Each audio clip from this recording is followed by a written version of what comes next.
हम जिस मुल्क में रहते हैं उसमें कई तरह के तनाज़े विवाद अक्सर होते रहते हैं, ख़ास तौर से मुसलमानों को लेकर, अल्पसंख्यकों को लेकर, अलग अलग विषय को लेकर। ताज़ा मामला है हिजाब का। जैसा कि आप जानते हैं कि कर्नाटक के उडुपी ज़िला के एक कॉलेज में हिजाब को लेकर के विवाद हुआ। वहाँ की 7 लड़कियों को हिजाब के साथ क्लासरूम में आने से रोक दिया गया और कहा गया कि ये ड्रेस कोड के ख़िलाफ़ है। हमारे साथ अभी पटना शहर के कॉलेज की कुछ लड़कियां हैं। हम इनसे ये जानना चाहेंगे कि हिजाब असल है क्या, और क्या किसी तालीमी इदारे में, शिक्षा संस्थान में क्या सिर्फ हिजाब को लेकर के उनको क्लास से बाहर करना क्या मुनासिब है। ये बताइए कि हिजाब का असल मतलब क्या होता है, क्या है उसका शाब्दिक अर्थ, लफ्ज़ी माना क्या है? हिजाब का लफ्ज़ी मानी पर्दा है।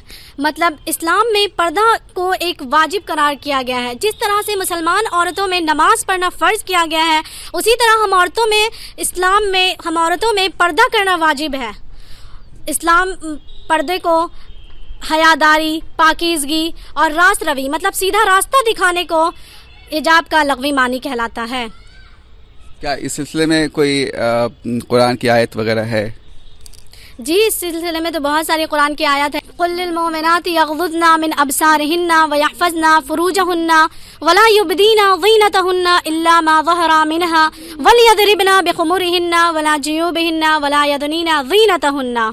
ये सूरह नूर की आयत है और इसमें कहा गया है कि मोमिन औरतों को कह दो कि वो अपनी नज़रें नीचे रखें और अपने शर्मगाहों की हिफाजत करें और अपनी ज़ैनब व ज़ीनत किसी और के सामने ज़ाहिर ना करें, सिवाय उनके सामने वो अपने पर्दा को मतलब ज़ाहिर कर सकती हैं, अपने ज़ैनब व ज़ीनत को ज़ाहिर कर सकती हैं जो उनके लिए महरम है, जैसे उनके बाप, उनके बेटे, ये सब लोग।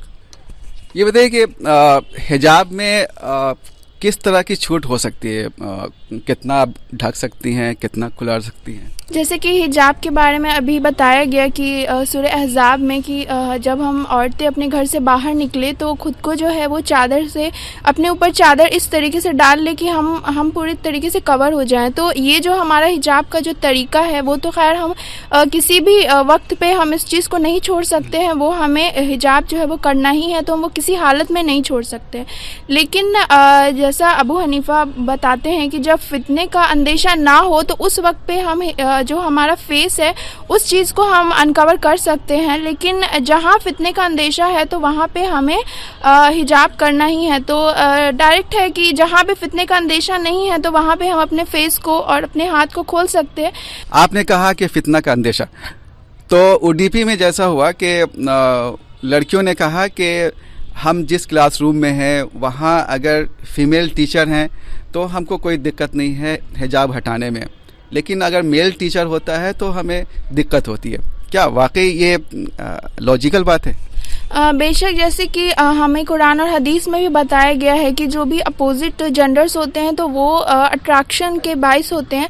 तो जैसे कि जैसा मैंने बोला कि जब फितने का अंदेशा हो तो वहाँ पे हमें फेस कवर कर लेना है। तो जो मेल्स टीचर आएंगे तो जो ये फितना स्टार्ट हो रहा है तो वो फेस से ही स्टार्ट हो रहा है। तो क्योंकि जब हम वहाँ पे फेस हम जब कवर करके रहेंगे तो फिर वहाँ फितना का अंदेशा होने का जो चांसेस है वो बहुत ज़्यादा कम हो जाएगा।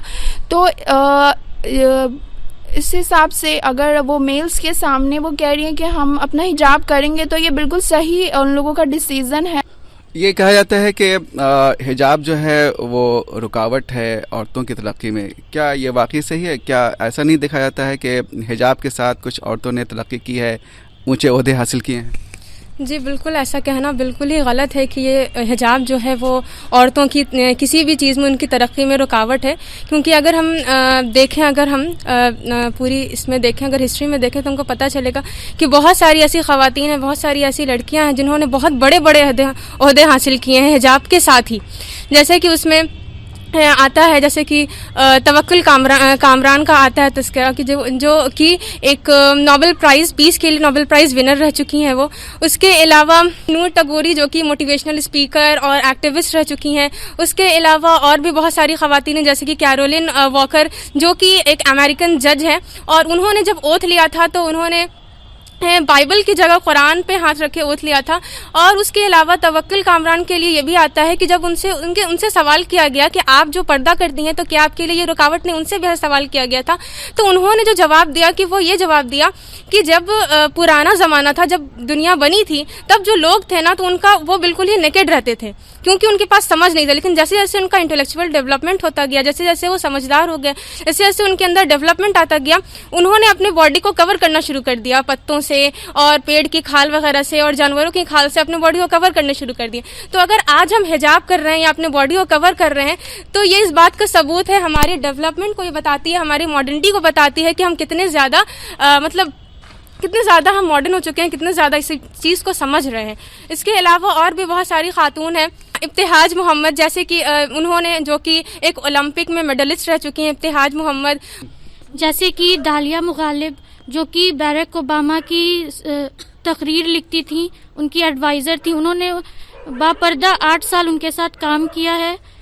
चलिए, आपको ये पता होगा कि हिंदुस्तान के जो मशहूर मौसीकीकार हैं, म्यूजिशियन हैं AR रहमान, उनकी बेटी भी हिजाब पहनती हैं। हालांकि शुरू में कुछ लोगों ने उनको ट्रोल करने की कोशिश की थी, लेकिन वो आज भी हिजाब पहनती हैं और काफ़ी शोहरत रखती हैं।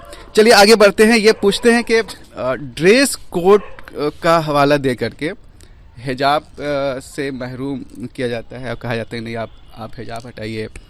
एक तरफ कहा जाता है कि जैसे जीन्स है या टॉप में भी मना किया जाता है, तो एक तरफ जीन्स और टॉप के लिए मना करना, दूसरी तरफ हिजाब के लिए मना करना, इन दोनों में फ़र्क क्या है?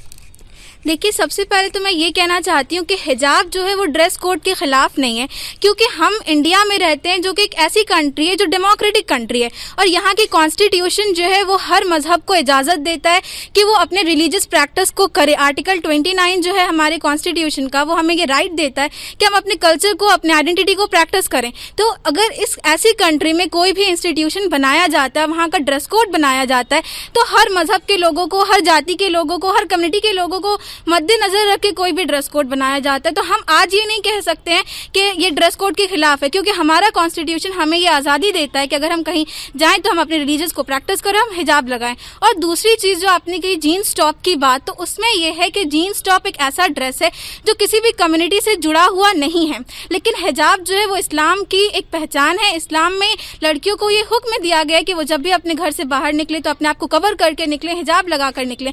तो अगर हम जीन्स टॉप पे रोक लगाते हैं तो हम किसी की भी रिलीजियस प्रैक्टिस को हार्म नहीं करते हैं, हम किसी की भी रिलीजियस प्रैक्टिस से उसे रोकते नहीं। लेकिन अगर कोई हिजाब को बैन करता है तो वो हमसे हमारे राइट्स को छीन रहा है, हमें रोक रहा है अपने रिलीजन को प्रैक्टिस करने से।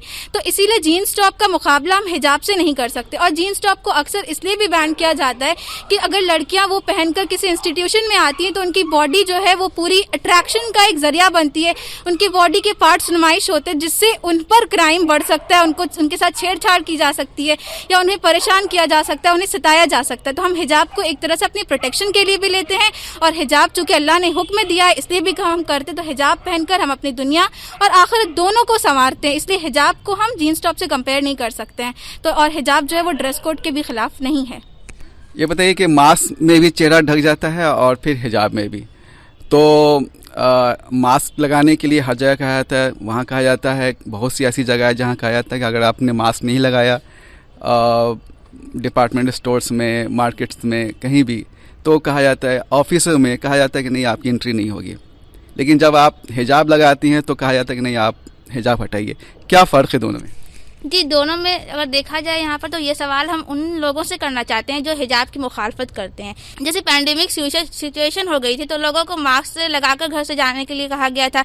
तो जो औरतें, जो लड़कियाँ पहले से ही खुद को फेस कवर करके जाती हैं, हिजाब ओढ़ कर जाती हैं, उनके लिए तो ये बहुत ही अच्छी बात थी कि उन्हें मास्क लगाने की ज़रूरत ही नहीं पड़ी। तो इसलिए इस्लाम जो है वो पहले से ही सबको, पहले उन्हें हम किसी चीज़ को हिजाब लगाने के मना नहीं कर सकते हैं, कि मास्क लगाना और हिजाब लगाना में कोई बहुत ज़्यादा मास्क, हम औरतें पहले से ही चेहरा कवर करती हैं तो उन्हें मास्क लगाने की ज़रूरत नहीं पड़ती है।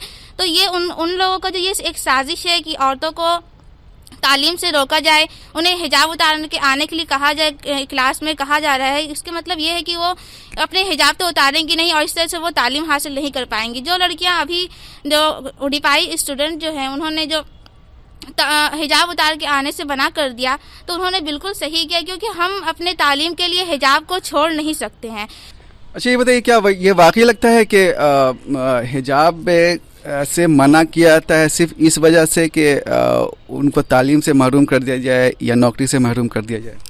अगर कोई हिजाब के कारण किसी को एजुकेशन के लिए मना करते हैं तो बिल्कुल सरासर गलत बात होगी, क्योंकि फंडामेंटल राइट्स है हर वुमेन्स के लिए कि वो जैसे चाहे रह सकते। अगर वो हिजाब लगाने पर पाबंदी करते हैं तो वो सही नहीं करते। हिजाब एक आइडेंटिफिकेशन है हर एक मुस्लिम महिला औरत के लिए। उनको फ्रीडम है कि वो जो भी चाहे कर सकती है, जॉब हो या एजुकेशन हो, वो फ्रीडमली कर सकती है, हिजाब के साथ भी कर सकती है। एक तरफ सिखों से पगड़ी नहीं उतरवाई जाती है, उनको किरपान के साथ पार्लियामेंट तक में जाने की इजाज़त दी जाती है। ऐसे में मुस्लिम लड़कियों से कहा जाए कि आप हिजाब हटा दीजिए, तो आपको क्या लगता है कि ये एक ऐसा मामला है, एक तरह से उनको तालीम से या नौकरी से महरूम करने का एक तरीका है ये? जी हाँ, ये गलत है, क्योंकि मतलब अगर आप उनको नहीं रोक रहे हैं तो फिर आप इस्लाम की लड़कियों को, मतलब मुस्लिम लड़कियों को क्यों रोक? एजुकेशन हासिल करना ह्यूमन राइट्स है और सोशल राइट्स भी है, और फंड क्या कहते हैं, गवर्नमेंट भी उन्हें राइट दिया है। हर हम लोग क्या कहते हैं, इंडियन कंट्री में रहते हैं, यहाँ डेमोक्रेसी कंट्री है, और फिर ये यहाँ हर एक को राइट्स है अपना कि वो अपने हक के साथ जिए। तो हमारा राइट्स है कि हम अपने हिजाब के साथ जिए, विदाउट हिजाब नो एजुकेशन। हिजाब पर बात करने के लिए मेरे साथ अभी मौजूद हैं जमात इस्लामी हिंद बिहार के वीमेंस डिपार्टमेंट की असिस्टेंट सेक्रेटरी डॉक्टर ज़ेबाइश फिरदौस। मैडम, हम ये समझना चाहते हैं कि मोदी सरकार का नारा है, पीएम मोदी का नारा है, बेटी बचाओ बेटी पढ़ाओ, लेकिन जब हिजाब के नाम पर जब बेटियां क्लास से बाहर ही कर दी जाएंगी तो सबका साथ सबका विकास कैसे मुमकिन होगा? माशाअल्लाह, ये जो हमारी सरकार का नारा है बेटी बचाओ बेटी पढ़ाओ, ये अपने आप में बहुत ही बेहतरीन है, बहुत ही अपीलिंग है, बहुत ही अट्रैक्टिव है। अगर कुल्ली तौर पर इस नारे पर अमल किया जाए तो सबका साथ सबका विकास और बेटी बचाओ बेटी पढ़ाओ बहुत हद तक मुमकिन है। लेकिन हम देखते हैं कि हिजाब को लेकर के अगर एतराज़ किया जाता है या बेटियों के साथ डिस्क्रिमिनेशन किया जाता है कि हिजाब को रिमूव करके वो आएँ, तो इससे दोनों ही मकासद हमारे हल नहीं होते। नंबर एक, हिजाब में बेटियां हमारी महफूज हैं और तालीमी अदारों में या दीगर अदारों में बहुत ही हिफाजत के साथ अपने काम को अंजाम दे सकती हैं और तालीम भी हासिल कर सकती हैं। इसी के साथ बेटी पढ़ाओ, अगर बेटियों को हिजाब रिमूव करके या हिजाब के बगैर आने को कहा जाता है तालीमी अदारों में, तो फिर आप ही बताइए कि जो बच्चियां बासलाहियत हैं, जो हमारे मुल्क के लिए कीमती सरमाया हो सकती थी, वो इन चीज़ों से महरूम हो जाएंगी और हमारा मुल्क एक बेहतरीन चीज़ से महरूम हो जाएगा अगर हमारी बेटियां पढ़ेंगी नहीं और हिजाब को उनके राह की रुकावट बताई जाएगी। तो इस तरह से हम देखते हैं कि बेटियां हिजाब में महफूज भी हैं और हिजाब के साथ उनको पढ़ाई तालीम हासिल करने में कोई उन्हें रुकावट नहीं है और उनको करियर में किसी तरह की भी इसमें दिक्कत नहीं है। तो हम समझते हैं कि इस नारे पर मुकम्मल तौर पर अमल होना चाहिए और तमाम बेटियों को तालीम की सहूलत बाहिजाब तौर पर मिलनी चाहिए, तभी हमारा मुल्क तरक्की करेगा, तभी हमारी बेटियां महफूज रहेंगी। आपके कहने का मतलब है कि बेटी बचाओ का जो नारा है हिजाब उसको और मजबूत करता है? बिल्कुल, इस नारे को बहुत ही ज़्यादा तक़वियत मिलती है हिजाब की पाबंदी से। बेटी बचाओ बेटी पढ़ाओ बहुत ही ज़्यादा मौसर उस वक्त साबित होगा जबकि हिजाब को कुल्ली तौर पर इजाज़त दी जाए और हिजाब को कंपलसरी जो बच्चियां इख्तियार करना चाहती हैं उन्हें इसकी मुकम्मल इजाज़त दी जाए। ये नारा उस वक्त इंतहाई मौसर साबित होगा। तो आपने लड़कियों की भी बातें सुनी, वो लड़कियां जो अभी पढ़ रही हैं, और आपने ज़ेबाइश फिरदौस की भी बात सुनी जो महिला विंग की एक ओहदेदार हैं। ये साबित होता है कि हिजाब या नकाब कहीं से भी ना तो सिक्योरिटी के लिए ख़तरा है, ना ड्रेस कोड की खिलाफ वर्जी है, उल्लंघन है, और न ही लड़कियों की तालीम में ये रुकावट है। बल्कि जैसा इन्होंने कहा कि हिजाब जो पीएम मोदी का नारा है बेटी बचाओ बेटी पढ़ाओ उसको और मजबूत करता है। हम उम्मीद करते हैं कि ये संदेश पूरे देश को जाएगा और हिजाब और नकाब को लेकर जो भी कंट्रोवर्सी होती है उस पर पर्दा गिर जाएगा। कैमरा पर्सन शीश अहमद के साथ मैं सैयद जावेद हसन, बिहार लोक संवाद .net, पटना।